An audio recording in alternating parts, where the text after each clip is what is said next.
écoutez le podcast de So Sweet Planet.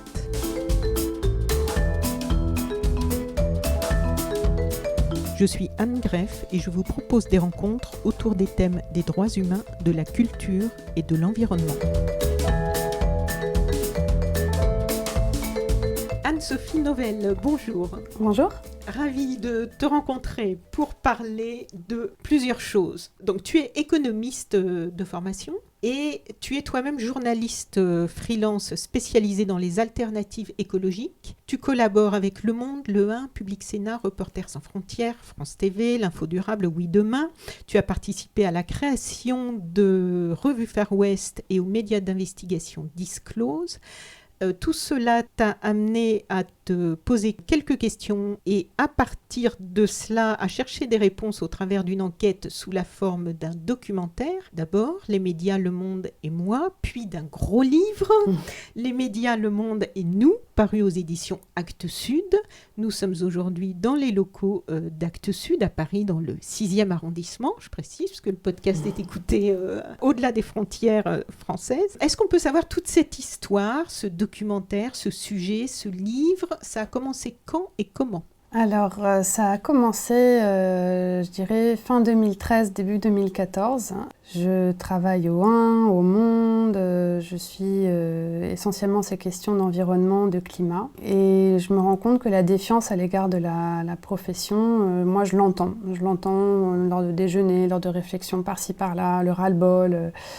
Et en même temps, dans le cadre de ma profession, quand je veux défendre mes questions, parfois j'ai des refus de sujets et je rencontre plein de confrères et de consoeurs spécialisés comme moi qui sont pleins d'anecdotes aussi, où on va avoir toujours l'impression que les questions d'écologie passent derrière l'économie, l'international, la politique. Et moi qui suis venue à ce métier par des voies de traverse, qui suis venue essentiellement pour parler de ces questions, parce que pour moi je trouvais que c'était mal traité ou assez peu traité, ou pas suffisamment traité plutôt dans les médias, face aux défis qui nous attendent, je me suis dit il faudra absolument en parler. Et donc j'ai commencé à faire les premières interviews en 2014 en ayant l'idée de faire un livre. J'avais déjà écrit des livres auparavant. Et quand je rencontre Stéphane Paoli, qui avait bercé un peu mes matinales quand j'étais étudiante, donc on se rencontre dans ses bureaux à l'époque à côté du Cirque d'hiver à Paris, je crois que c'était juin ou juillet 2014. Là, je passe 2 heures à écouter quelqu'un qui ne fait que me donner des frissons parce qu'il parle très bien de son métier. Et je me dis, en fait, dans l'imaginaire collectif, tous les journalistes sont des cons, sont proches des élites, font mal leur métier. Et là, je me dis, mais en fait, avec ce qu'il me raconte, avec l'introspection, la fin de carrière dans laquelle il est, la puissance de cet homme, en fait, intellectuel, je me dis, en fait, c'est plus qu'un livre, il faudrait en faire un film et que j'arrive à intéresser les gens à ça, parce que c'est important de comprendre qu'il y a des bons journalistes qui aiment leur métier et qui le font avec conviction et d'expliquer pourquoi. Et en fait, entre-temps, j'ai monté un autre projet pour la COP21 à Paris. J'ai eu un deuxième enfant. Et j'avais jamais fait de film, donc il a fallu que je trouve les bons interlocuteurs. J'ai eu la chance de tomber sur Flo Laval, mon co-réalisateur, sur une boîte de prod qui nous a suivis, alors que les chaînes avaient dit qu'elles trouvaient le projet intéressant, mais que le journalisme à la télé, vous comprenez, ça marche jamais. Et qui nous a quand même suivis. Et voilà, et donc Cyril Dion m'a dit, le projet m'intéresse pour un livre, mais fais d'abord ton film, on ne peut pas faire les deux à la fois. Moi, je l'ai fait avec Demain. Cyril Dion, là, en tant que directeur de collection chez Actes Sud. Parce qu'on se connaît depuis très longtemps avec Cyril, et il me dit, mais fais d'abord ton film, en gros, boucle le film, et tu pourras te mettre à l'écriture du livre après. Et il avait entièrement raison, parce qu'on ne réfléchit pas pareil. Sur le film, j'ai dû faire sans synopsis, vu que j'avais jamais écrit de film, et il faut réfléchir en séquence, il faut faire des choix, il faut trancher. Sur un livre, on peut prendre le temps, et Actes Sud, ils ont été géniaux. Mon éditrice, Emeline Lacombe, a été très très ouverte. Elle m'a dit, en fait, on ne te met pas de contraintes. Si ça doit être long, ça sera long. Si ça doit être court, ça doit être court. Donc je ne sais pas si ça fait un bon livre final, mais on a 400 pages pile, c'est pas fait exprès. Mais j'ai eu le temps, en tout cas, d'exposer profondément ma pensée. En tout cas, je pense que j'y ai mis tout ce que j'avais dans le bide depuis tout ce temps. Oui, je te rassure, c'est passionnant, parce que moi j'ai tout lu, je l'ai lu en entier donc. Et donc au début du livre, tu établis une analogie qui revient un peu en fil rouge tout au long du livre, un parallèle avec l'alimentation. Donc je vais lire un petit extrait pour nous mettre dans le sujet. Donc tu dis, pour bien comprendre la manière dont l'information nous affecte, je vous propose d'opérer une comparaison entre notre consommation d'informations et notre consommation alimentaire. Cette analogie est efficace pour mesurer l'ampleur de la crise dans laquelle nous sommes. Nous réalisons tout juste que la nourriture est au corps, ce que l'information est à l'esprit. Elle a des conséquences sur nos émotions, nos pensées, nos actions et nos comportements. Si les conséquences sont moins visibles, elles n'en sont pas moins puissantes. Et tu poursuis un petit peu plus loin, en réalité, la surabondance d'actualité nous donne une impression de foisonnement, mais cette abondance ne nous nourrit pas. Pire, elle nous empoisonne. L'actualité est pour notre esprit ce que le sucre est pour notre corps. Facile à digérer, facile à comprendre, sans demander trop de réflexion. On peut avaler des tonnes de flash informationnels, comme on avalerait des bonbons, pour nourrir notre esprit. Seul problème, cela est toxique, déclarait déjà Rolf Dobelli dans un article largement relayé en 2010. Et tu soulignes que les alertes, les flash infos, la nature même de ce qui nous est délivré, joueraient sur la structure de notre cerveau avec une logique digne des drogues les plus efficaces. Et tu recites Rolf Dobelli qui dit « Avec le temps, ces interruptions modifient la plasticité de notre cerveau qui s'habitue à terme à ne plus se concentrer en profondeur. Le seul moyen est de se déconnecter pour reprendre le temps de la réflexion profonde et intense », explique encore le chef d'entreprise suisse, pour qui la distraction créée par le flux continu d'informations est une barricade pour la pensée clairvoyante.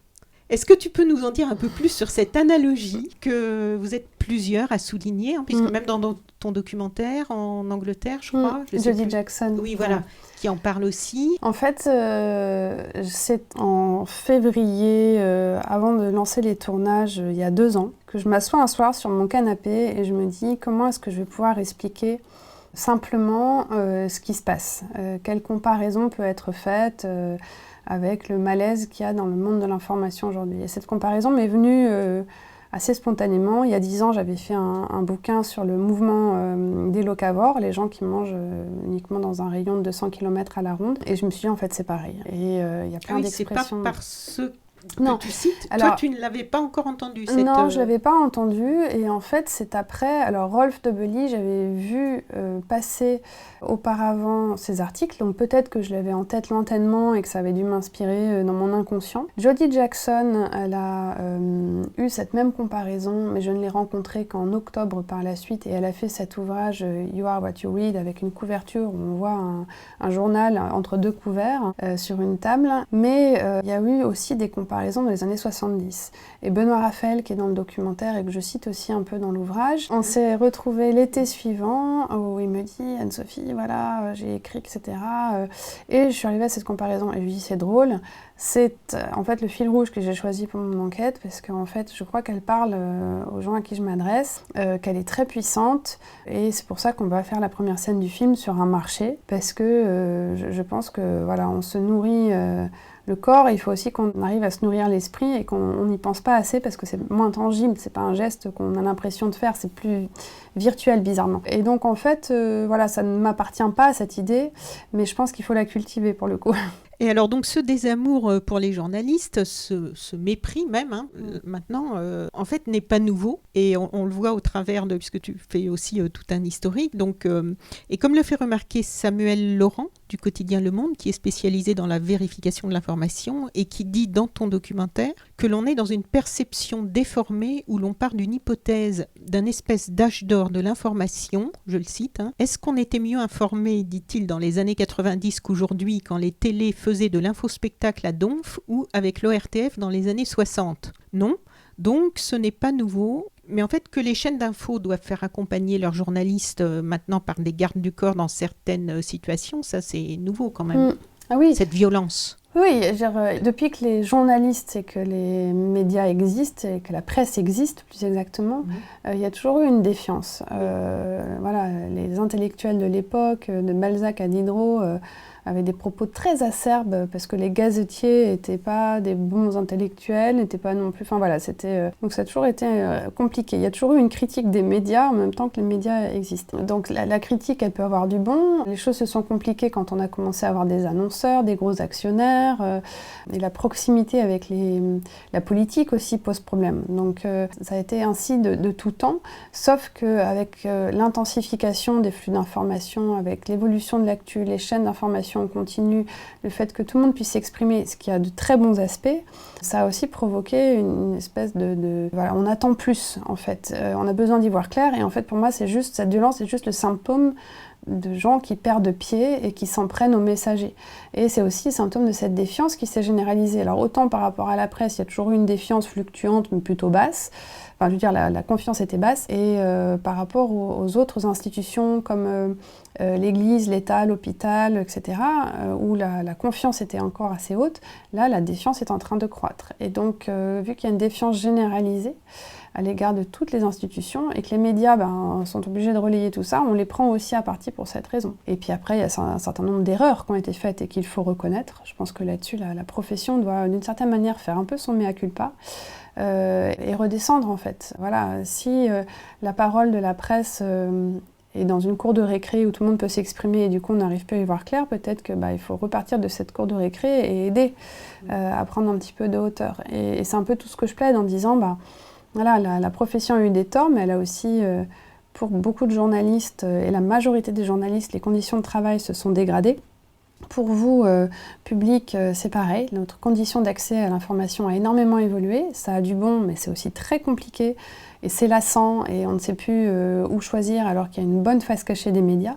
Et qu'est-ce qu'on fait maintenant? Et donc toute ma démarche est de dire, voilà, essayons de faire parler l'accusé, essayons de faire parler et essayons de trouver des solutions, même si, comme là encore dans le secteur de l'alimentation, je pense qu'on a plusieurs dizaines d'années de travail devant nous. C'est-à-dire que je fais un moment une comparaison avec le mouvement Slow Food qui a été lancé donc en 86 par Carlo Petrini en Italie en réaction au développement du fast-food, de la junk food, etc. Et ils ont fêté leurs 30 ans l'an dernier et en 30 ans, les choses ont changé. C'est-à-dire qu'on s'est rendu compte qu'on mangeait mal, qu'on subissait la malbouffe, que c'était trop sucré, trop gras, qu'on ne savait plus d'où venaient nos aliments et on a... je pense que la majorité des Français ont aujourd'hui compris qu'il fallait se rapprocher des producteurs et qu'il y avait une question de confiance à retisser. Et je pense que sur l'information, c'est pareil. Souvent, on peut relayer une information sans même avoir lu le contenu de l'article, sans même avoir regardé qui l'avait écrit. On ne sait pas qui est derrière. 63% de l'information est un copier-coller, comme l'ont montré les travaux de Julia Cagé et ses équipes. Là, j'étais assez sidérée, ouais. des chiffres. Oui, les dépêches de l'AFP, les sources sont souvent très très reprises. Là, on parle du net. On parle d'Internet. Après, sur le reste, et on ne sait plus si l'information est sérieuse, si c'est divertissement, si c'est... Enfin, tout est vraiment mis au même niveau. Les chaînes d'information en continu vont faire en sorte d'alimenter leur antenne avec des informations qui n'ont pas de grande valeur ajoutée. Voilà. Et pris dans ce flot-là, on peut vite perdre pied. Et le ressenti de beaucoup, c'est soit on devient addict, on a peur de manquer l'essentiel, et on ne sait plus où est l'essentiel, donc on lit tout, mais après, il faut quand même décanter dans son esprit. Et puis il y a ceux qui, en fait, ont décidé de couper, parce qu'en fait, ils sont débordés par tout ça. Ils ont l'impression qu'il n'y a que du sensationnel, que de l'anxiogène, et même si les médias ne font pas que ça comme contenu, c'est quand même ce qui prédomine. Là, je regardais en venant dans le métro, quelqu'un lisait CNews et tout de suite, grosse une sur le virus. Et en effet, il faut en parler, mais tout de suite, ça fait une qui est quand même assez anxiogène, en mode, on va retourner. Et donc ça cumulé, c'est-à-dire média après média, ça explique ce malaise, en fait. Tu donnes dans ce livre les chiffres clés de 3 sondages qui font référence sur comment on s'informe. À qui fait-on confiance en France, mais aussi ailleurs dans le monde? Qu'est-ce que tu as trouvé le plus frappant, toi, dans ce qui ressort de ces chiffres? Alors, je les ai plus exactement en tête parce qu'il y en a beaucoup. Oui, Et quand il y j'ai en a rédigé beaucoup. le livre, le tableau, j'ai dû le refaire plusieurs fois. Et à un moment, j'ai Ah dit, oui. Emeline, écoute, là, il faut que je le reprenne parce que c'est pas clair. Donc, je voulais essayer d'en sortir la substantifique moelle. Il y a plusieurs choses. Alors déjà, le baromètre de la confiance dans les médias a été actualisé pour le baromètre effectué par Kantar pour la Croix la semaine dernière. Il n'a pas tant évolué que ça depuis l'an dernier. La seule chose à en retenir, c'est qu'il y a un désintérêt majeur pour l'actualité. Donc là-dessus, moi, je me dis, bon, le sondage a été fait par entretien individuel auprès d'1 millier de personnes début janvier.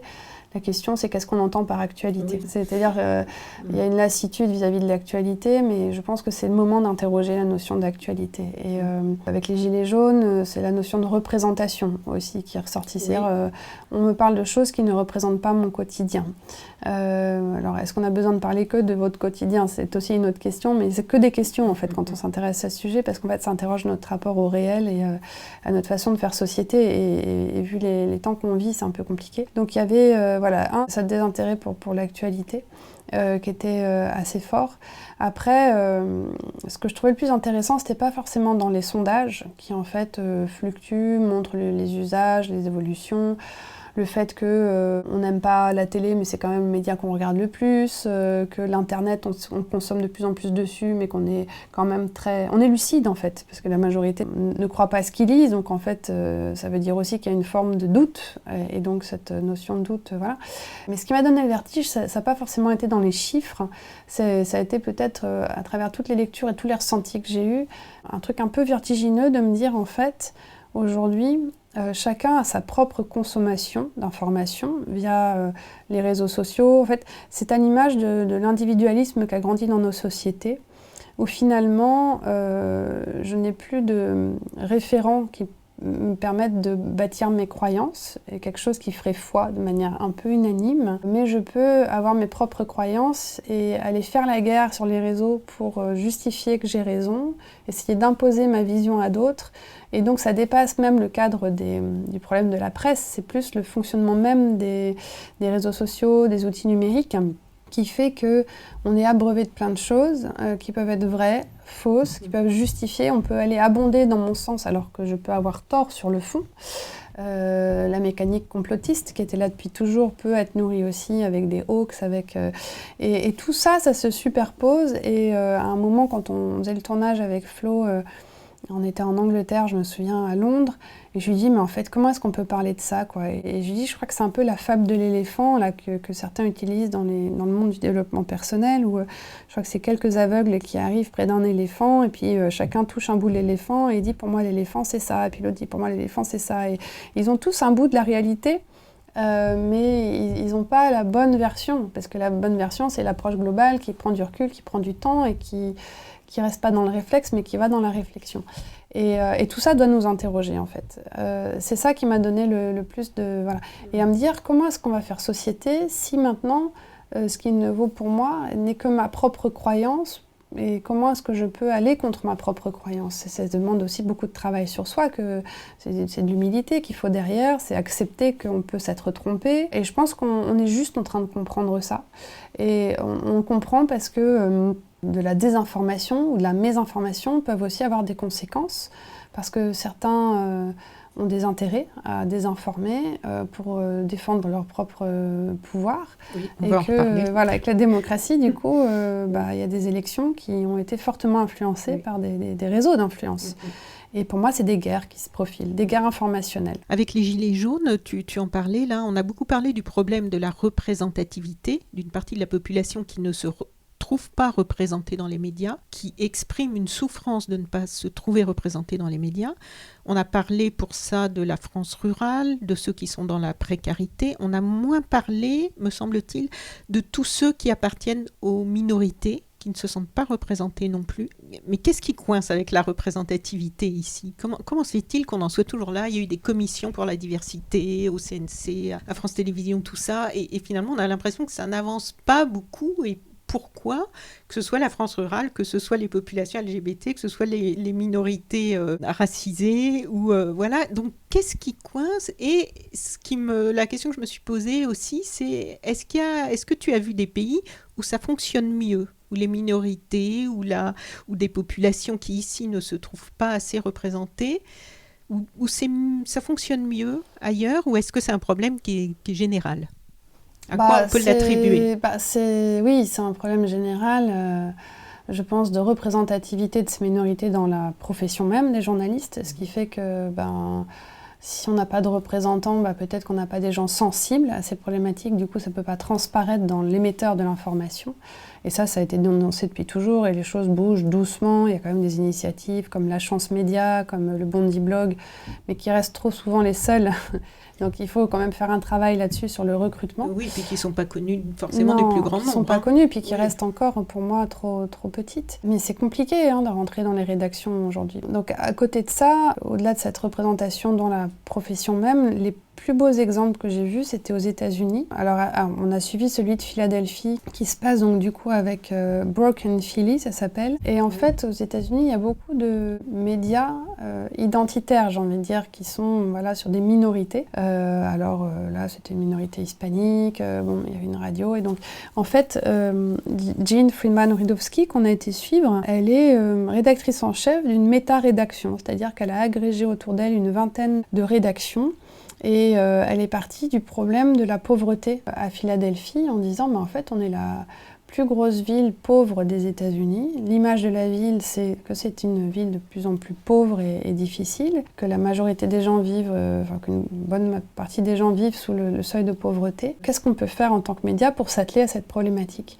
Et donc, elle a proposé à sa méta-rédaction un projet d'1 an pour essayer de changer de regard et de traitement de cette question et de le suivre dans le temps. Et ce qui est intéressant, c'est qu'elle a fait un très beau travail de médiation, dans les rédactions, donc de collaboration à une échelle territoriale. Mais ils ont aussi travaillé sur la sémantique pour dire on ne parle pas des pauvres, on parle des gens qui souffrent de pauvreté. La sémantique est quelque chose de très important en fait quand on parle de son sujet. Et ensemble, ils ont fait une couverture et une ouverture du coup du sujet assez riche, avec en plus une façon d'éclairer le travail de ceux qui accompagnent ces gens en souffrance pour montrer aussi que les solutions existent. Et ça, c'est très important. C'est-à-dire qu'on sort d'une façon de stigmatiser pour rentrer dans une approche un petit peu différente. Et elle a eu des prix pour ce travail, elle est soutenue par le Solution Journalism Network. Et pour moi, ce sont des exemples de ce qu'on devrait arriver à faire de manière plus massive. Alors, ça s'adresse à tous. Et qui s'adresse pas à tous. Juste à ceux dont on parle. Oui, parce qu'en fait, il n'y avait pas de concurrence non plus entre les médias. C'est-à-dire que tous les contenus étaient après relayés sur le site en commun de Broken Philly. Et donc, chacun produisait son contenu. Et voilà, la radio, c'est son reportage, etc. Et ça permettait d'avoir un suivi dans le temps et de massivement essayer de comprendre pour que ça ne soit plus une fatalité, pour qu'il n'y ait plus d'impuissance, pour que les gens aussi se parlent de nouveau, qu'on ne regarde pas les pauvres de travers et qu'on apaise un peu en fait, au lieu de toujours parfois rajouter. Voilà. Nice Matin, elle a fait aussi un peu à sa manière sur d'autres problématiques en essayant de ne pas nourrir les polémiques, mais de rapprocher les gens. Et je crois qu'on est mûr pour ça aujourd'hui, que la profession peut se réinventer en changeant cette posture. Et c'est ça que je trouve intéressant. Et les problèmes de minorité, c'est aussi des problèmes de vie en société. Et dans le documentaire, Ulrika Grupp, qui est donc un ancien journaliste de la télé publique danoise, qui a monté le Constructive News Institute, le montre. Et il dit, en France, vous avez 8% de musulmans, sauf que les Français pensent qu'il y en a qu'une personne sur 4, donc 24% des Français sont des musulmans. Et il dit ça, c'est un vrai problème en fait. Donc là encore, on retombe sur cette histoire de où est le réel, où est la vérité, comment en parler correctement et comment faire comprendre que parfois il y a une réalité et il y a l'image qu'on s'en fait. Et donc la représentation est clé. En fait, le journaliste peut bien faire son travail. Moi, je vais pouvoir vous montrer qu'un fait est un fait, que ce qu'on vous a raconté, c'était que vraisemblance, que c'était pas tout à fait exact. Et je vais pouvoir le démontrer, mais je ne pourrai pas me battre contre vos croyances. Et si vous avez peur des musulmans et de ceux qui vont crier Allahu Akbar dans la rue avec un couteau parce qu'on vous a montré que ça à la télé, oui, c'est ça. Voilà, mais il n'y a pas que ça. Et les musulmans, c'est beaucoup, beaucoup plus que ça. Quand on ne fait que allumer le voile pendant des semaines, encore avec ce débat. Voilà, quand on ne fait qu'opposer les gens, on n'aide pas la société à aller mieux. Et je crois qu'aujourd'hui, il est temps qu'on soit un peu plus responsable. C'est pas facile, mais je crois que ça serait salutaire pour justement réinstaurer un autre rapport au public et peut-être réinstaurer des médias dans la société qui fassent sens et qui puissent justement être des références. Après, l'erreur est humaine, chaque média peut faire un contenu qui se trompe. L'essentiel, c'est surtout de le reconnaître. Oui. Alors, tu reproduis dans le livre la fameuse carte qui avait été publiée par Le Monde diplomatique et Acrimed, intitulée « Médias français qui possèdent quoi ?» Alors, en fait, je précise, dans la première partie de l'interview, je parle de la première partie du livre où tu fais plutôt un état des lieux de ce qui ne va pas, de ce qui justifie la défiance et de ce qui justifie que aussi c'est difficile de faire de la bonne information aujourd'hui. Dans la deuxième partie, on parlera des pistes que tu as cherchées et des pistes qui peuvent être ouvertes et qui sont déjà ouvertes de choses qui fonctionnent. Donc cette fameuse carte qui a fait beaucoup parler, donc Médias français qui possèdent quoi ? Et tu nous expliques donc que 90% des quotidiens nationaux vendus chaque jour appartiennent à 10 oligarques, donc des milliardaires, des banques et des grands groupes industriels qui possèdent aussi des télévisions et des radios et qui totalisent respectivement 55% et 40% des parts d'audience. Seuls La Croix et l'Humanité sont indépendants des milieux industriels et financiers. Là, on parle que des quotidiens nationaux. D'accord ? Oui. Et tu précises qu'il n'y a pas que dans le monde occidental que l'on observe cette situation, puisqu'en Inde, en Chine, en Turquie, en Afrique et dans le monde arabe, tu donnes des exemples précis, des oligarques sont aussi à la tête de grands médias et appliquent je te cite, leur logique irrémédiable qui consiste à favoriser le capitalisme et le développement technologique tout en muselant la démocratie, même si dans certains endroits, il s'agit plus d'assurer un rayonnement politique et économique ou une ambition personnelle ou un règlement de compte. Et donc tu dis que le système capitaliste néolibéral qui détruit la planète est aussi en train de détruire l'information. Comment ça ? Oui. Alors, juste pour reprendre la carte d'Acrimed et du Monde Diplo, elle est très parlante. Elle ne plaît pas à tout le monde de fait. Elle a été actualisée là en début d'année. Et elle est très importante pour comprendre un petit peu les ficelles en fait, de ce qui se passe. Mais elle montre aussi que c'est à l'image de tout ce qui nous entoure et de tout ce qu'on consomme en fait, au quotidien. Donc l'information comme le reste. Et Oxfam a encore fait un rapport ce matin là, qui revient sur ces inégalités. Donc en fait, c'est pas étonnant. Ça veut pas dire que tous les médias sont éditorialement dévendus. Ça, j'insiste dessus parce qu'il y a des très bonnes émissions sur certaines chaînes, dans certains journaux qui sont détenus quand même par ces actionnaires, donc il ne faut pas croire que. Mais sur certains supports, en effet, ça crée parfois de sacrés biais d'interprétation. Et puis, on sait très bien qu'il y a des médias qui sont plus à gauche, plus à droite, plus au centre. Voilà, l'essentiel, c'est d'être lucide là-dessus. Moi, j'ai aucun problème avec ça. Mais par contre, là où, pareil, dans l'enquête, j'ai compris finalement pourquoi, pour moi, mon investissement dans l'écologie et ma passion pour les médias était liée. Je n'avais pas fait le lien avant, mais là, ça m'a sauté aux yeux. C'est quand j'ai lu les travaux d'Yves Citon. Alors, Yves Citon est un chercheur que je trouve brillant, qui a écrit un bouquin, il y a quelques années déjà, sur l'écologie de l'attention, et un autre qui s'appelle Médiarchie.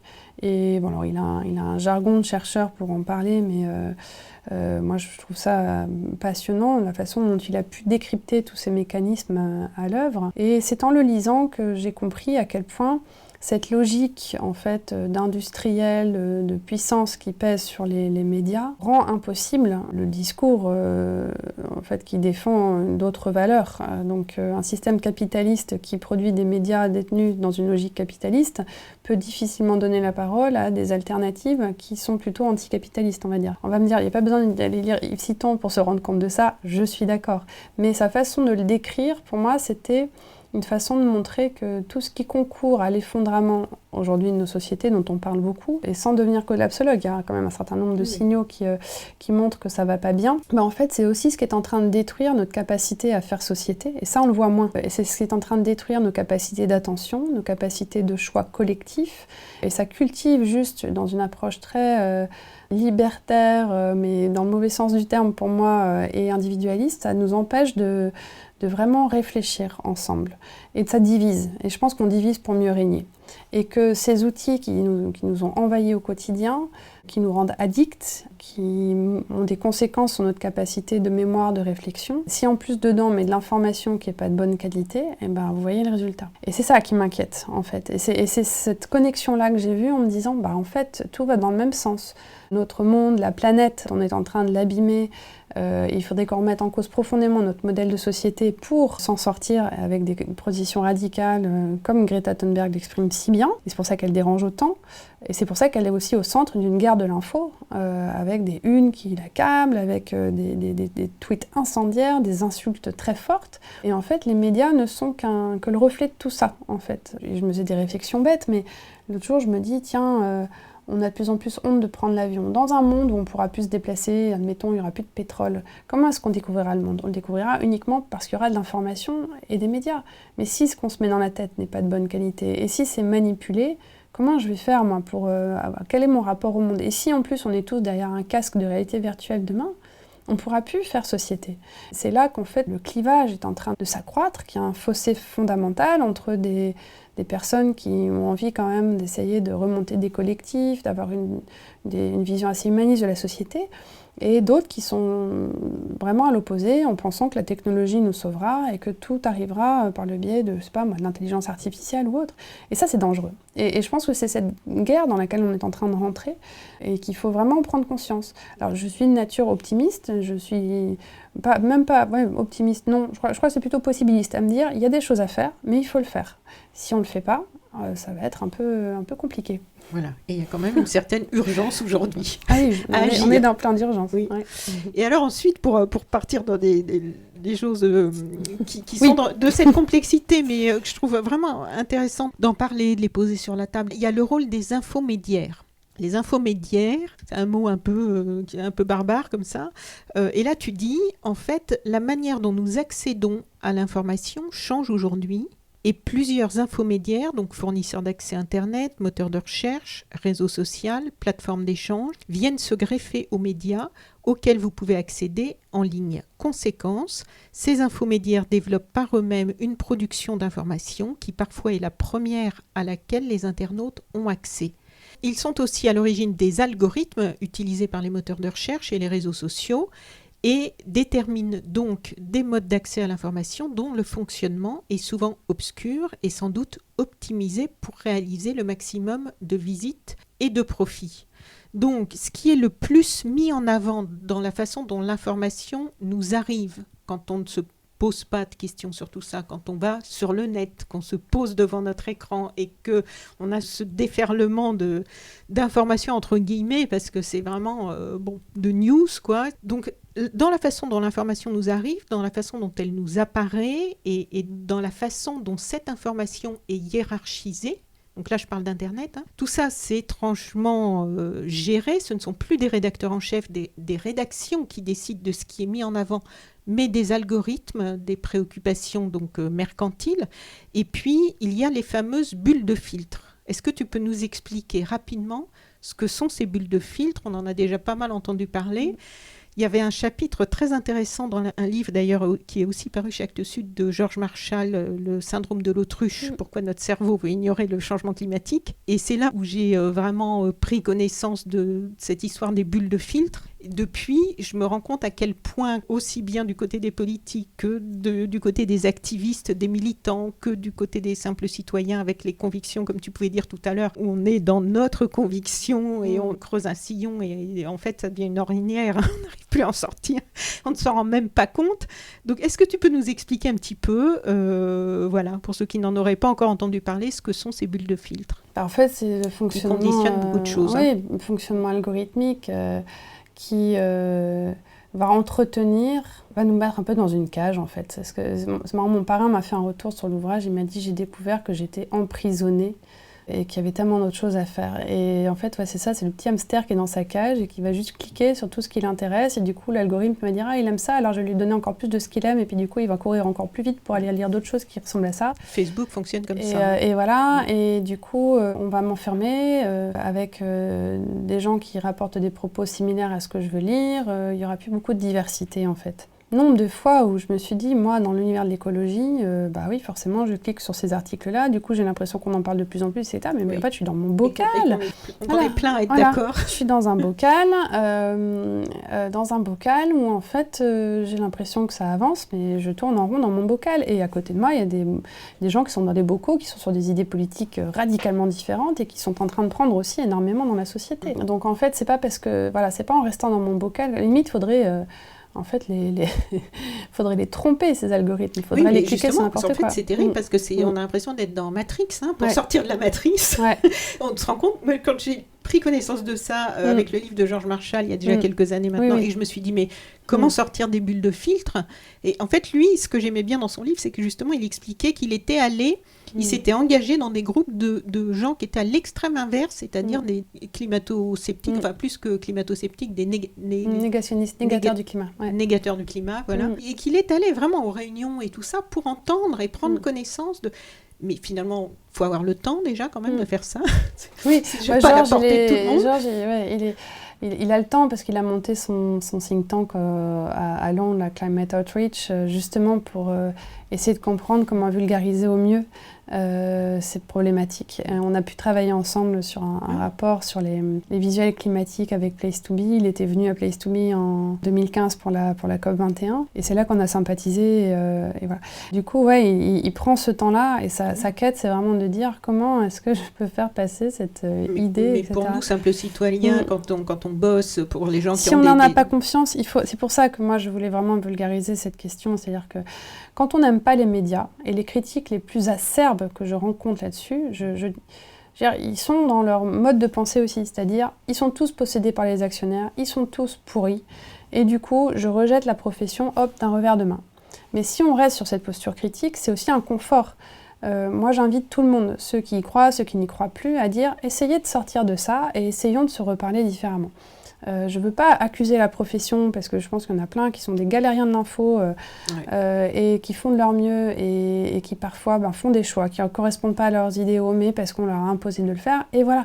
Et en fait, j'ai pas de jugement là-dessus, juste un moment, essayons de parler de ce problème, de montrer qu'il y a le feu dans la demeure et que si on n'a pas conscience de ça, on va se faire avoir. Et que c'est moins la junk food, on sait que c'est pas bon, on en mange quand même. La junk news, c'est pareil, on va quand même regarder les chaînes d'infos en continu, celles qui sont les plus décriées, on sait que c'est pas bon, mais on regarde quand même.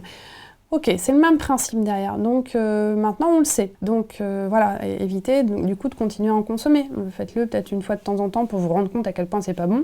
Et puis voilà, moi je le fais, de temps en temps au fast-food, je vais une fois par an, et je me dis, c'est vraiment dégueu. Et puis en fait, je suis vraiment contente d'avoir mon amat. Et en même temps, il y en a qui n'ont pas le choix. Et ceux qui n'ont pas le choix, comment font-ils en fait? C'est pour ça que c'est un sujet de société. Il y en a qui m'ont dit après le film, oh là là, vous nous offrez une bonne salade bien composée, c'est génial, mais alors manger bio, c'est pas donné pour tout le monde. Et je lui dis, vous avez exactement raison.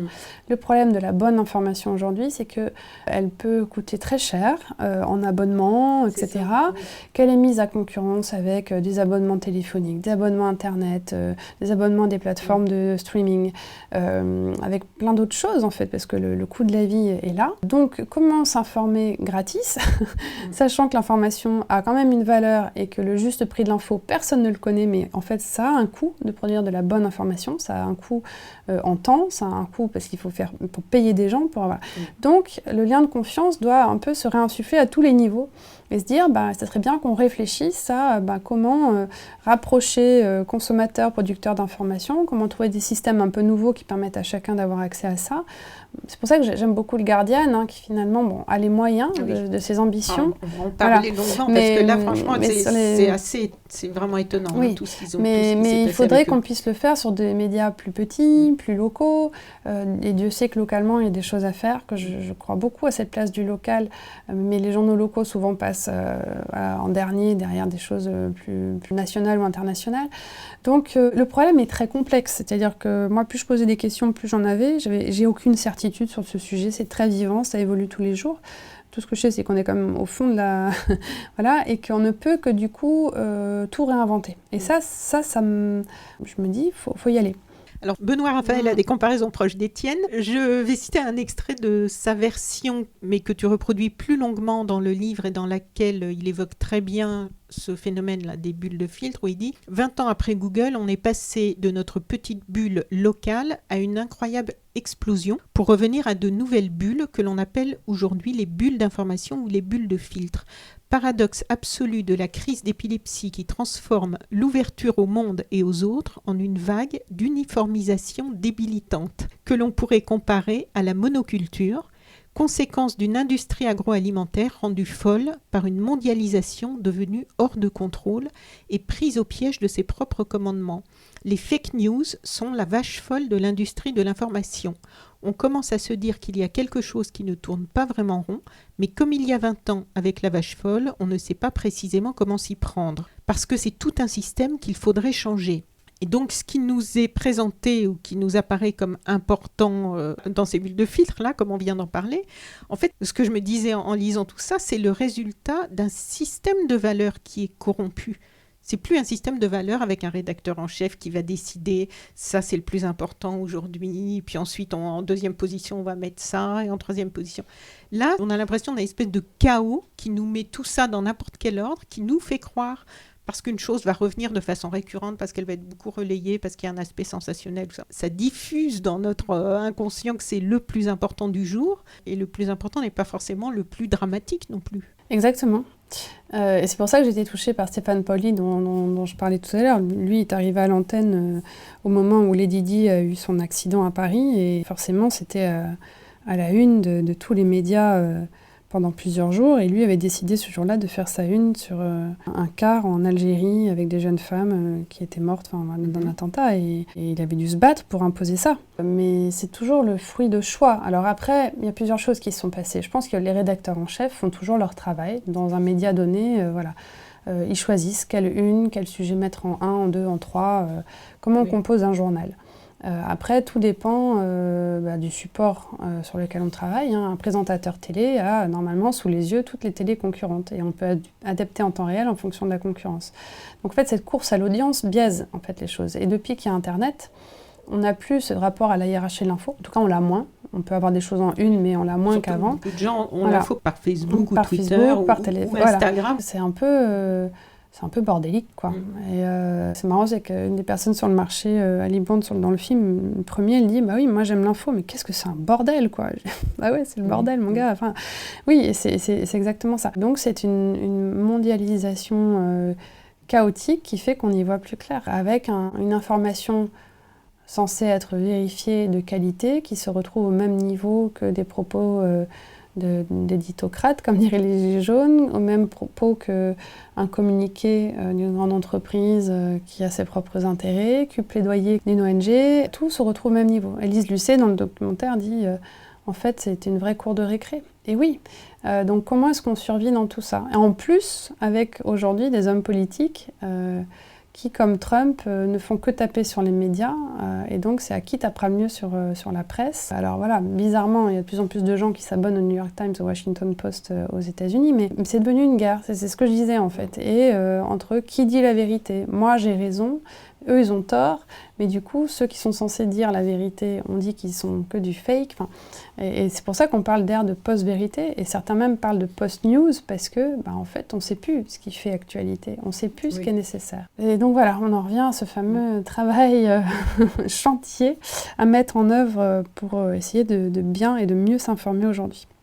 Alors tu dis, si la situation des médias et notre rapport à l'information pose plus que problème aujourd'hui, cela révèle surtout un mal plus profond, lié au système néolibéral qui nous empêche de penser le monde comme il le faudrait pour répondre aux défis du siècle.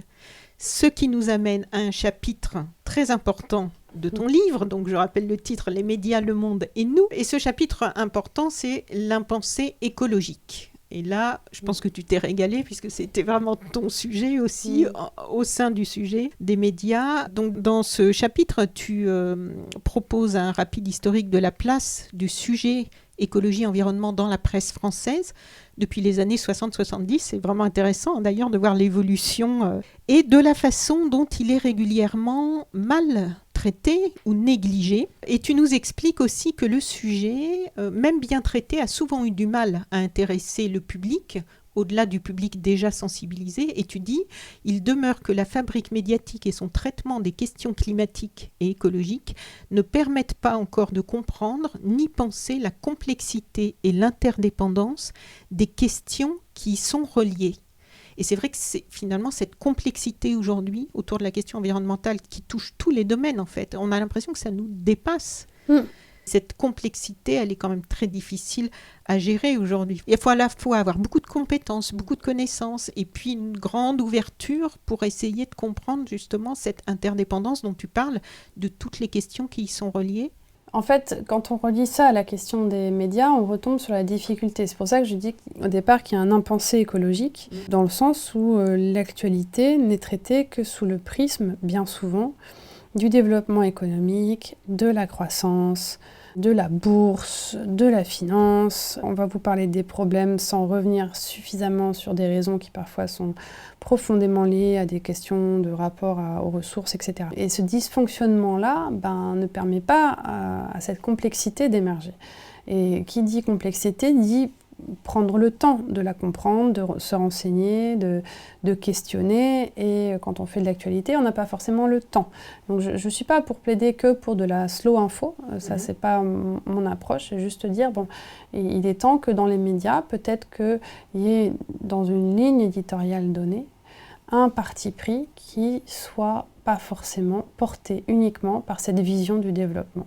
Mais c'est très compliqué parce que là on retombe sur la question de qui possède les médias, follow the money, et vous allez comprendre qu'un gros actionnaire, alors peut-être qu'il aura envie de vous faire du capitalisme vert, et dans ce cas-là on tolérera certaines choses, mais de là à placer systématiquement une critique de la bagnole ou autre, c'est compliqué. Mais c'est pas non plus aussi dirigé que ça, c'est pas aussi simple, c'est beaucoup plus sournois en fait. Les logiques, c'est pas le journaliste qui va refuser de le faire, c'est pas le rédac-chef qui est forcément...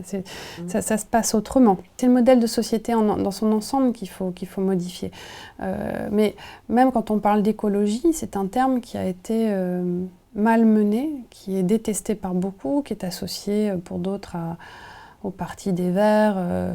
Je ne sais pas si c'est juste d'ailleurs de leur mettre cette cause-là sur le dos et pour d'autres raisons sur lesquelles je pourrais venir plus longuement, mais pas ici. En tout cas, il y a eu ce maltraitement médiatique aussi, d'ailleurs, de leur pensée, je pense, parce que justement, c'était à mon avis, d'une certaine façon, impossible de bien traiter ce sujet. Et même moi, dans le documentaire, au départ, je voulais plus parler d'écologie. Et j'avais du mal avec Flo Laval et mon producteur. Ils disaient, mais pourquoi tu veux parler d'écologie ? Je leur disais, c'est un peu la clé quand même, faut changer de grille de lecture du monde. On ne peut plus réfléchir de la même manière aux problématiques dans un monde où on sait maintenant que les ressources sont finies, qu'il va faire plus chaud. Donc il y a des sujets dont il faut parler avec une autre grille d'entrée, quoi. Et j'arrivais pas à les convaincre. Donc à un moment, j'ai dit, ok, je vais zapper le terme écologie et on va juste parler de complexité du monde, parce qu'en fait, ça mettra tout le monde d'accord. Et là-dessus, tout le monde est d'accord. Et c'est vrai. Mais derrière, pour moi, c'était quand même le gros pavé dans la mare de me dire, mais en fait, pour moi, c'est juste ça. Et dans l'information, la prise en compte de ces enjeux doit devenir... La bonne nouvelle, c'est que depuis que Hulot a démissionné, en plus en live, à l'antenne, de manière tellement inattendue, ça faisait un effet dans les faits. Et je crois que ça a secoué pas mal de gens. Là, ce matin encore, sur France Inter, Ali Badou parle de collapsologie. Waouh, que se passe-t-il ? Et je pense que l'actualité nous rappelle son urgence sur ces questions, les incendies de partout, les canicules, les inondations, enfin, on y est. Ce que certains qu'on qualifiait de Cassandre il y a 30, 50 ans annonçaient, maintenant on est dedans. Donc on n'a plus le choix que de comprendre, mais il faut aller vite. Et c'est pas juste en faisant des semaines green de contenu, c'est pas ça. En fait, il faut aller dans une approche plus politique. Dans le bon sens du terme, c'est-à-dire d'avoir des traitements qui permettent au public de comprendre et d'avoir les moyens d'agir aussi, de se retrouver. C'est pour ça que je plaide aussi pour des médias qui élèvent le débat, qui permettent de mieux comprendre, qui permettent de se retrouver, de converser. Ça, pour moi, c'est nécessaire aujourd'hui. Mais tu dis justement, le discours écologiste qui remet fondamentalement en cause la logique libérale et les abus du capitalisme n'est pas resté inaudible et décrié jusque-là dans les médias sans raison. Tu dis, comme le souligne à juste titre Catherine et Éric Guilliardi, la génération qui dirige les médias et d'une façon générale les entreprises a construit sa vie, sa façon de penser et son métier sur les certitudes des Trente Glorieuses et la conviction que le progrès technique apporterait une solution à tout et que les ressources seraient inépuisables. Donc en fait, c'est vraiment une façon de penser le monde qui est en train de changer, qui doit changer. Et pour l'appréhender, pour l'accompagner, est-ce que les journalistes ont les moyens, ont le temps de s'informer eux-mêmes autrement et de sortir du conformisme? Parce que tu parles pas mal de ça. Effectivement, il y a eu des schémas de pensée dans lesquels on a tourné en boucle tous pendant assez longtemps.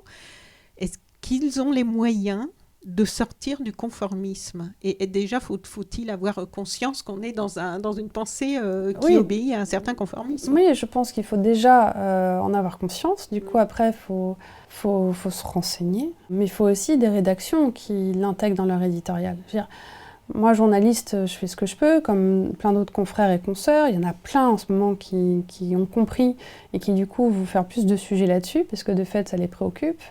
Mais une rédaction qui porte ça véritablement, alors il y en a qui le font, il y a des médias spécialisés qui ne parlent que de ça, mais à quand un média, j'ai envie de dire, généraliste, qui a intégré ça dans sa valeur éditoriale? C'est encore autre chose. C'est-à-dire, c'est pas un média spécialisé sur l'environnement ou l'écologie, c'est un média qui parle du monde tel qu'il pourrait être un peu différemment si on intégrait ces valeurs-là. J'en ai pas vu encore. C'est pour ça que, bon, alors, le Guardian, j'ai déjà cité, je sais comment en parler, mais et pour moi aujourd'hui... Mais comme au niveau de beaucoup de responsables politiques, oui. En fait, on a l'impression qu'il y a beaucoup de gens qui sont restés au XXe siècle. Oui, c'est ça, ouais. Vraiment. Qui sont dans une idée que le capitalisme pourrait aussi juste se verdir. Mais pour moi, le capitalisme est très résilient à sa manière et il arrive à s'infiltrer dans les moindres logiques. J'ai pu écrire il y a 5-6 ans sur l'économie collaborative, qui était une promesse très intéressante pour faire plus de partage, pour justement amener les gens vers l'écologie différemment. Mais en fait, la logique capitaliste l'a rendu pervers. Et a récupéré pas mal de bonnes idées. Et ça, c'est dommage, même s'il y a encore des solutions qui existent, qui reposent sur le partage et une approche profondément humaine des choses. Mais là, ces modèles de société qui s'affrontent de manière très dure, et ça va être de plus en plus dur. Parce qu'on n'a pas des jeunes qui marchent par millions dans les rues. Il n'y a pas ce type de mobilisation sans rien. Et la désobéissance qui gagne de plus en plus de recrues en ce moment, c'est un moment, voilà, il faut relire les philosophes qui, à l'époque, le disaient. On n'est pas, voilà, si quelque chose n'est pas juste, je suis pas, voilà, c'est pas parce que la loi me l'interdit que je ne vais pas répondre. Et ça, cette désobéissance qui peut être non violente, est peut-être nécessaire aujourd'hui pour se dire, moi, je ne veux plus qu'on m'impose ça. Sauf que dans une société où on nous abreuve de plein de choses et où on essaye de faire en sorte qu'on ne soit plus unis, bah, ça devient de plus en plus violent, de fait.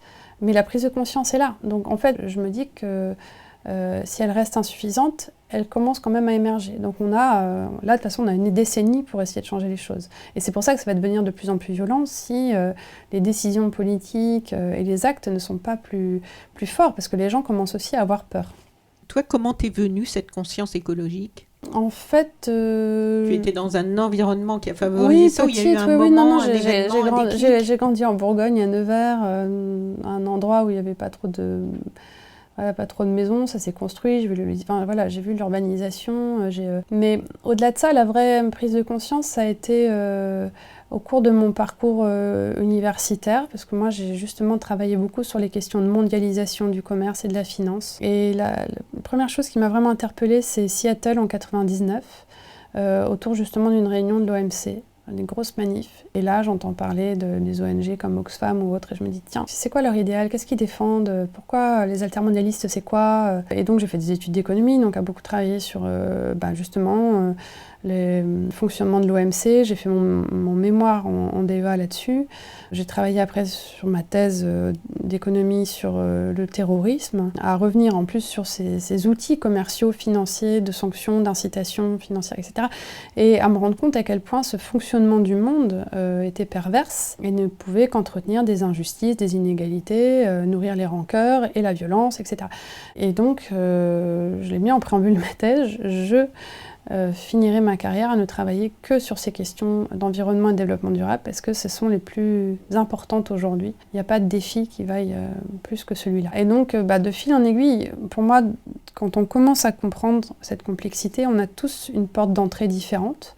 C'est très difficile, c'est l'échelle de conscience en fait, hein.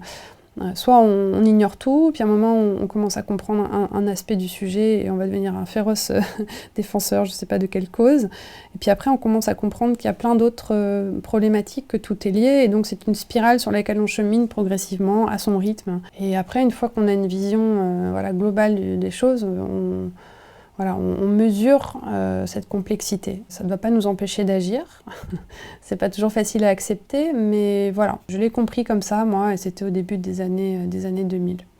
Alors ensuite, après tous ces constats dont on vient de parler, qui peuvent être un petit peu démoralisants, après tu nous offres et tu nous ouvres des perspectives un peu plus réjouissantes, puisque tu es parti chercher ce qui existe, ce qui fonctionne différemment dans le domaine de l'information, de nouvelles initiatives qui trouvent leur public, parce qu'il y a eu toujours beaucoup surtout avec les débuts du net, beaucoup de nouvelles initiatives, mais il y a toujours des problèmes de modèle économique sur Internet et dans les médias en général. Et déjà, par rapport à ce que nous disions juste avant, au milieu de toute cette frilosité qui a longtemps paralysé les médias pour s'exprimer franchement sur la réalité du réchauffement climatique, quelques médias se sont détachés et ont tracé vraiment en tête de peloton, la BBC et le Guardian en tête, je crois. Et donc je te cite, la BBC depuis 2014 forme ses journalistes aux nouvelles sciences et interdit les faux débats opposant négateurs et climatologues, et le Guardian, lui, a pris la décision de modifier la sémantique avec laquelle seront qualifiés les enjeux. Pour Katharine Wiener, l'actuelle rédactrice en chef du journal, il s'agit d'être plus proche de la réalité telle qu'elle est désormais décrite par les scientifiques. Aussi, les termes changement climatique sont-ils maintenant remplacés par urgence, crise ou panne climatique, biodiversité par vie sauvage, stock de poissons par population de poissons et climato-sceptique par négationniste de la crise climatique. C'est quand même vraiment courageux et assez inédit ce qu'ils ont fait. Et oui, mais c'est pour ça que tout a commencé avec Alan Rusbridger, qui était le précédent rédacteur en chef au Guardian, qui en 2014 rencontre Bill McKibben, qui est donc le fondateur de 350.org, cette grosse ONG qui, la première, disait il faut réduire les investissements fossiles. Et cette rencontre, c'était en fin de carrière pour Alan Rusbridger, en tout cas à la tête de la rédaction en chef du Guardian.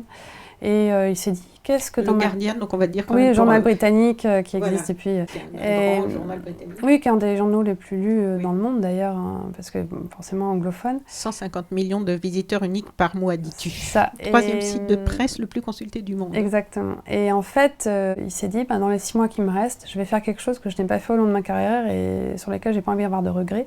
Et donc, il engage le journal dans une démarche... dans une campagne, en fait, où il assume le fait qu'il faut faire campagne pour le désinvestissement fossil. Je m'en souviens très bien. Ça a été très radical. C'est radical. Dans le contenu du journal, ça a été radical. Ouais. Mais c'était bien expliqué. Ils ont fait un très beau travail. Je ne suis pas sûre qu'il ait été suivi en interne par tout le monde, parce que peut-être que ça paraissait trop militant. Mais en tout cas, ils ont eu des résultats. Et c'était, pour moi, une prise d'opposition très intéressante et responsable. Et pour un média de cette nature, je pense que c'est ça aussi le sens des responsabilités. Parce que certains prennent des positions de ce type-là, sans que ce soit critiqué, mais qui vont dans le sens inverse et on leur dit rien. Et en fait, Katharine Wiener, qui l'a remplacée, et sa disciple, elle a bossé pendant 8 ans avec lui avant. J'ai pas eu l'occasion de la rencontrer, mais je suis de très près son travail. Je voulais la rencontrer pour le documentaire, j'ai pas pu, donc j'ai rencontré son bras droit, Mark Rice-Oxley, qui est quelqu'un de super, pareil, qui a une très belle réflexion. Et elle est dans la même démarche Ce qui est intéressant, c'est qu'elle écrit peu, mais quand elle écrit, elle fait des longs papiers très riches.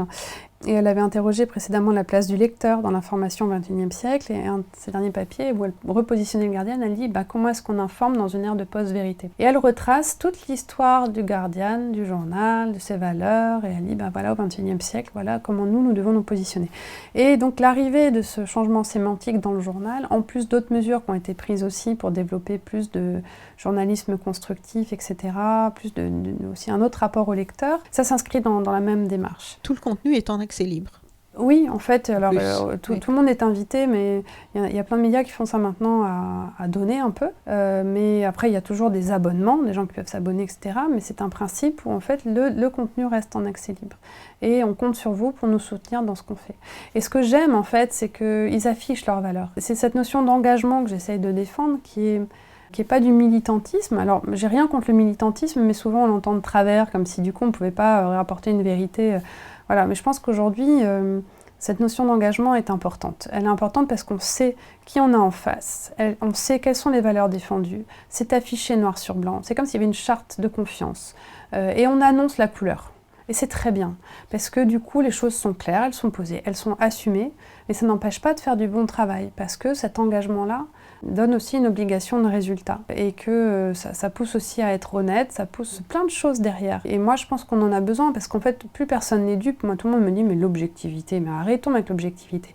Et bien sûr qu'on est dans un monde où tout le monde prend la parole, tout le monde a son point de vue, tout le monde a ses croyances, donc l'objectivité, en fait, non, tout est subjectivité. On peut, en revanche, quand on est professionnel, assumer cette subjectivité en disant « je suis arrivée sur telle thématique, on pense en ça ». Et à la limite, ça se fait sur un off autour d'un sujet. Et en fait, l'enquête m'a révélé ça. J'ai été le plus neutre possible. J'ai essayé de trouver les faits, voilà mes surprises, voilà ce que ça a conforté chez moi. Mais là-dessus, je pense que le public est mûr pour réceptionner ça et dire « vous avez fait un bon travail ». Et parlez-nous aussi de la façon dont vous avez construit votre enquête, parce que ça nous intéresse de voir comment ça a ébranlé vos croyances, comment ça vous a rendu intranquille, comment vous ne pouviez ne pas y croire et finalement vous avez changé. Et souvent, d'ailleurs, c'est ce qu'on reproche aux journalistes spécialisés dans l'écologie, on leur dit « mais ce ne sont plus des journalistes, ce sont des militants ». Tant qu'on ne s'est pas confronté à la complexité du sujet, tant qu'on n'a pas compris les chiffres scientifiques, les faits qui sont avancés, en effet, on peut rester éloigné de la question. Quand on met son nez dedans, on comprend. Et du coup, on est transformé, on n'est plus tranquille. Et donc, tout se joue aussi à ce niveau-là. Dans un monde qui rentre en zone rouge, on a besoin de plus d'engagement pour essayer peut-être de rattraper le bateau, quoi. Je ne peux pas juste faire une douce musique comme si, sur le Titanic, en fait. Non, il faut dire attention, là, il va se passer quelque chose. Donc, qu'est-ce que moi, média qui est payé pour avoir du temps et vous expliquer un peu le monde dans lequel on est, comment je peux user ce temps-là pour peut-être, juste pas vous dire il y a un iceberg qui arrive, mais en revanche, je vais prendre du temps pour aller voir un peu comment on pourrait faire là-dessus, faire un peu plus de prospective. Je vais essayer de me projeter un peu dans le futur sur les gens qui agissent et qui ont déjà connu des situations similaires, qui pourraient peut-être nous éloigner de l'obstacle. Voilà, c'est un petit peu tout ça. Dans la posture qui doit changer, je pense que le journaliste, s'il en a les moyens, il doit faire ces enquêtes-là. Il doit, avec son journal, être porté pour être un peu une vigie, quoi, et arriver à se projeter un peu plus dans le futur et à nous aider, en tout cas, être au service de cet intérêt général. Parce que pendant longtemps, tu le dis dans ton livre, pendant longtemps aussi, je me suis dit que ça nous a fait perdre en fait beaucoup de temps. La presse dite rigoureuse devait donner la parole toujours aux deux camps, c'est-à-dire aux climato-sceptiques et à ceux qui croyaient au réchauffement climatique. En fait, à force de donner la parole aux deux camps, bien que de plus en plus d'analyses, d'études, que tout venait montrer que non, il n'y avait pas à être négationniste, qu'il y avait un vrai réchauffement climatique, qu'il n'y avait plus moyen d'en douter, mais on a continué très très très longtemps. C'est pour ça que le Guardian a semblé d'un seul coup très audacieux en affirmant ce qu'aurait pu sembler à tout le monde une porte ouverte. Et la BBC avant, BBC a dit non, en fait, il n'y a pas de débat en fait, sur ces questions de climat. Pourquoi vous avez une salle avec 99 chercheurs qui vous disent qu'il y a une urgence et un gars qui ne dit pas pareil, pourquoi est-ce qu'on va donner la parole à un de ces 99 chercheurs et au gars qui ne dit pas pareil ? Non. C'est devenu un fait avéré. Ce n'est pas quelque chose dont on peut douter et les faits nous le rappellent au quotidien aujourd'hui. C'est-à-dire que les projections scientifiques et même les scénarios les pires sont en train de se dérouler devant nos yeux. Donc là-dessus, oui, on a perdu beaucoup de temps. Est-ce que des médias français ont pris des positions aujourd'hui aussi audacieuses ? Alors, il y a des médias spécialisés qui les ont prises, parce que c'est leur métier de parler de ces questions. Oui, mais pas spécialisés justement, comme mais le Guardian voilà, et la BBC. En médias, j'ai envie de dire plus grand public, en tout cas mainstream, je trouve que le monde a... Alors, c'est pas parce que j'y travaille, en plus j'y travaille en tant que pigiste, donc pas... je ne suis pas salariée du Monde, en tout cas à temps plein, mais fait plus de une là-dessus. Alors Gilles Van Cotte était au service Planète avant, Stéphane Foucard m'a répondu, il y a des services éco et énergie qui s'emparent plus de ces questions, donc ça bouge. Alors ils étaient un peu jaloux du Guardian, ils m'avaient dit au moment de la COP21, là au service Planète, et puis voilà, mais il faut aussi un temps d'acculturation. Et puis en fait, on a un contexte français. On a une presse française qui a quand même un contexte très particulier, qui n'est pas culturellement le même que dans les pays anglo-saxons ou qu'à d'autres endroits. D'ailleurs, la preuve en est que la forme de journalisme qu'on appelle de solution ou constructif, c'est d'abord développé à l'étranger plus qu'en France. Et c'est pour certaines raisons, à mon avis, qui sont culturelles. Et puis on a aussi, nous, voilà, cette façon d'aborder l'information qui est de toujours demander aux puissants de rendre des comptes, de mettre la plume dans la plaie. Et qui sont des approches... la phrase d'Albert Londres. Exactement.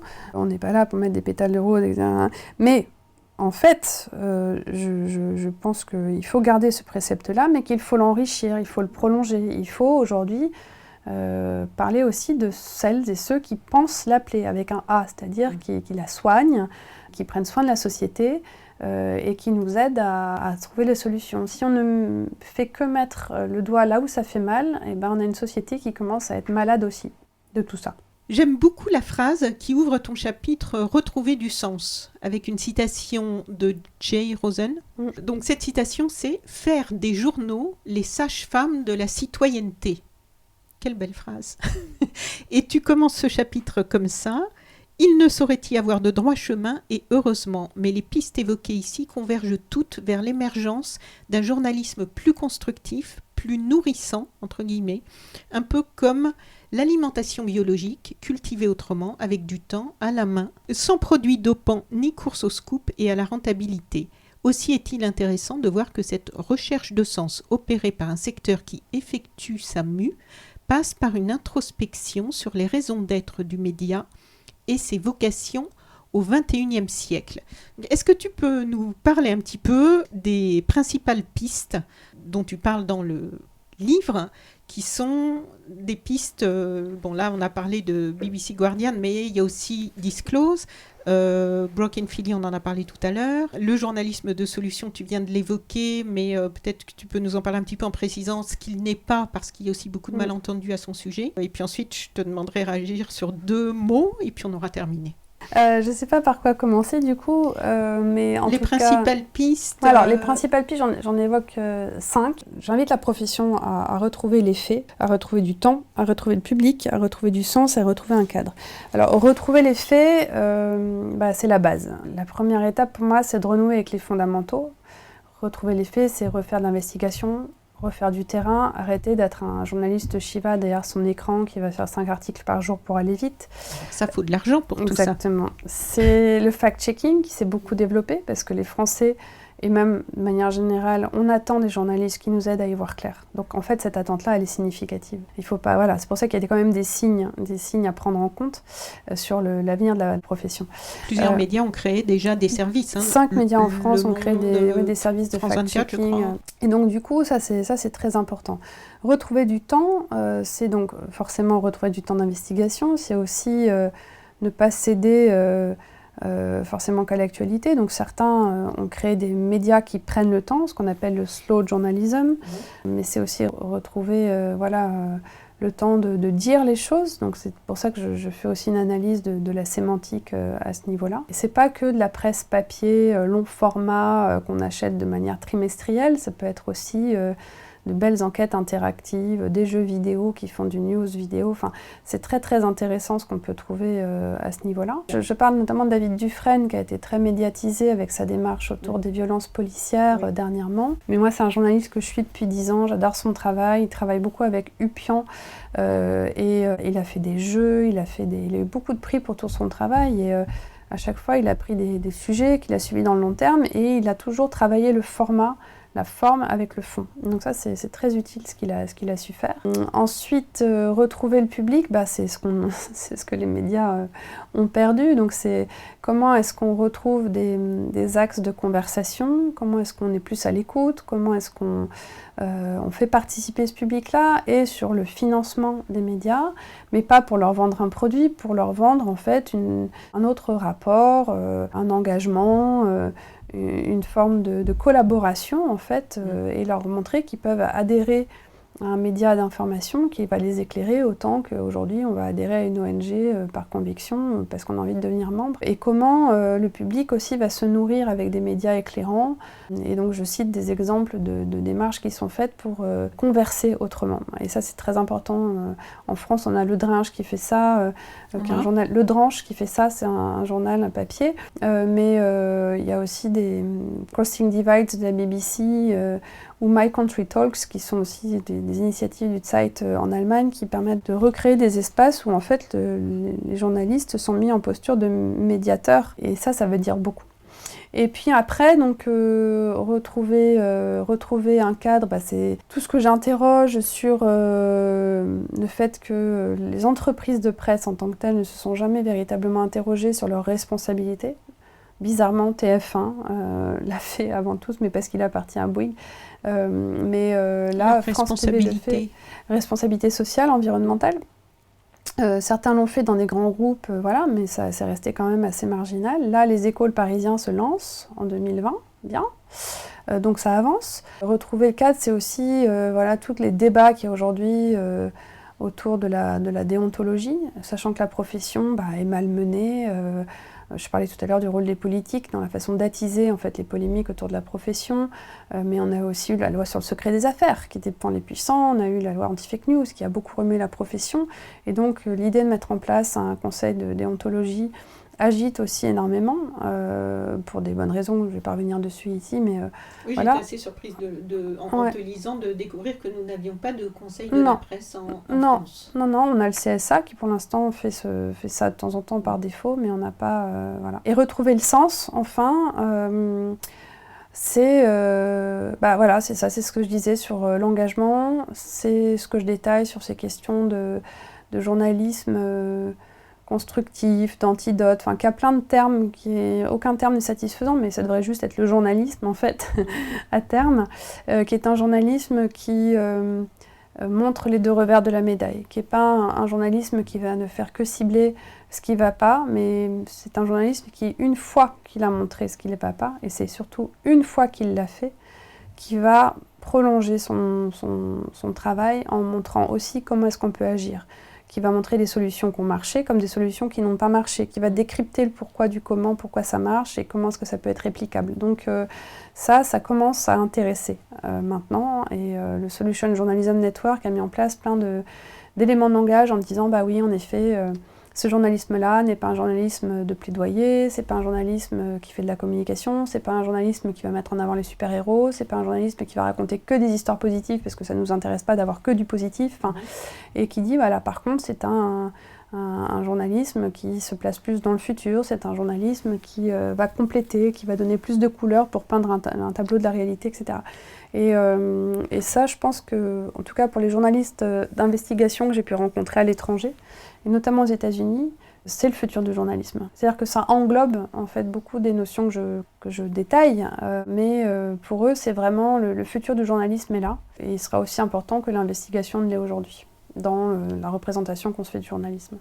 Et à ça, évidemment, on se dit tout de suite, oui, mais pour ça, il faudrait plus de moyens. Et il y a une étude, il y a un article, je crois que c'est dans l'ADN, qui est sorti ce matin ou hier, sur le fait que Le Monde, tu as vu ça ? Oui, a fait moins de... Oui. Oui, depuis 2014, ils ont Il y a fait eu moins de d'articles, sujets voilà. et ils ont recruté 100 journalistes. Mais oui, en effet. Mais parce que ça se ressent d'ailleurs. Ils ont fait plus de longs formats, ils ont travaillé sur différents supports, ils ont là récemment lancé le podcast. Donc ça progresse, en effet. Et donc, il y a deux mots, je trouve, qui sont toujours là de façon plus ou moins... Il y a humilité qui revient beaucoup. Je crois que Stéphane Paoli l'emploie aussi dans le documentaire, par rapport aux journalistes. Cette Oui, nécessité. Paoli, il dit les journalistes, c'est du travail, du travail, du travail, du travail, du travail et beaucoup de modestie. Et ça percute beaucoup, quoi. Voilà, c'est important. Et puis la créativité, parce que en fait, pour sortir du conformisme, aussi bien dans la façon de, quand on est journaliste, de relayer l'information, de faire l'information, que dans la façon de concevoir des nouveaux médias pour transmettre cette information, il faut vraiment sortir du conformisme, envisager et le monde autrement avec toutes les nouvelles évolutions qui se sont passées au niveau de la planète. Je parle pas au niveau des médias, mais il y a tellement de choses à intégrer maintenant. Donc, on va terminer maintenant. Et en attendant que le monde médiatique ait effectué sa mue, tu nous donnes à la fin de ton livre de nombreux conseils. Donc c'est vraiment un manuel en même temps pour le citoyen, de nombreux conseils, de nombreuses ressources, de nombreux outils pour mieux s'informer. Il y a d'ailleurs un tableau avec un programme de régime, de régime comme un régime alimentaire, mais là de régime pour mieux s'informer avec une méthodologie. Tu donnes beaucoup de ressources pour vérifier les fausses informations, pour trier, pour s'interroger. Tu donnes pas mal de ressources en ligne avec des adresses de sites internet. Et toi maintenant, quels sont tes projets avec tout ça? Alors, ce qui est marrant, juste pour revenir sur ce tableau, c'est que je l'ai fait à la fin en me disant il faut vraiment que je fasse un régime, là, c'est pas possible. Moi, je fais des détox tous les ans, je vais proposer une détox. Et ce tableau retient l'attention de tous les lecteurs, qu'ils soient professionnels ou novices sur le sujet. Tout le monde me dit ton programme à la fin, c'est de rigolo. Mais moi, ce que je vais faire maintenant, je vais essayer d'organiser donc des rencontres autour du bien s'informer. Là, on essaie de monter ça. On va le monter avec Grotte Contrôle les 6 et 7 mars prochains, avec une journée plus pour les professionnels pour essayer de voir s'ils seraient intéressés pour lancer une dynamique similaire à celle de Slow Food, mais sur l'information. Et de dire, lançons une campagne, sensibilisons, bâtissons des sentinelles de l'information sur les territoires, vraiment copier leur modèle, s'en inspirer pour essayer vraiment d'alerter et d'aider. Je pense être au service d'eux. Et la deuxième journée sera plus des ateliers qu'on a appelés Voyage en infolie, où là l'idée est de faire expérimenter une salle de shoot du complot.